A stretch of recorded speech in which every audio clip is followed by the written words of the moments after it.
అందరికీ నమస్కారం అండి. ముందుగా మన యూట్యూబ్ ఛానల్ కు స్వాగతం. మనం ఈ వీడియోలో తిరుప్పావైలో ఉన్న 10వ పాసురం మరియు పాసురం యొక్క భావార్థం గురించి తెలుసుకుందాం. ముందుగా 10వ పాసురం.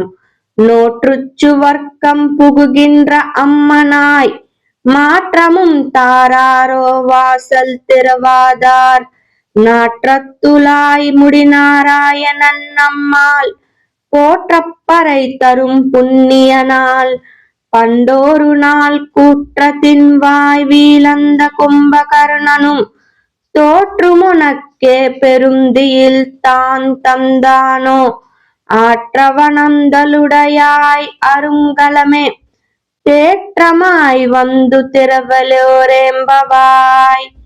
ఈ పాసురం యొక్క అర్థం, ఈ పాసురంలో గోపికలు ఇంకా తలుపు తీయకుండా నిద్రపోతున్న ఒక గోపికను ఉద్దేశించి ఇలా అంటున్నారు.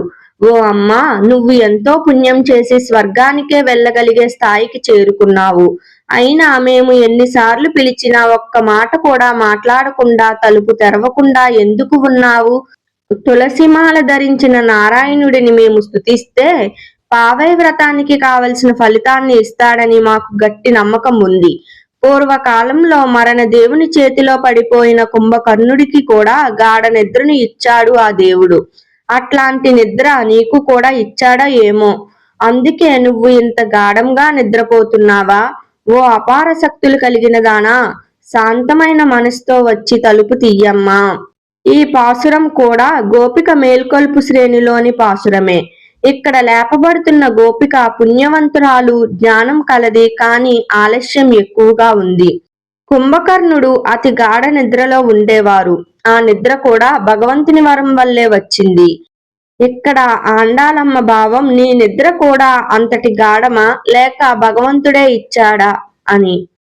ఈ పాసురం యొక్క సారాంశం, పుణ్యం ఉన్నా, జ్ఞానం ఉన్నా భక్తిలో ఆలస్యం చెయ్యొద్దు, లేచి తలుపు తెరువు.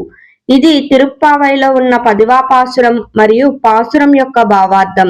తరువాత వీడియోలో మనం 11వ పాసురం గురించి తెలుసుకుందాం. ధన్యవాదములు.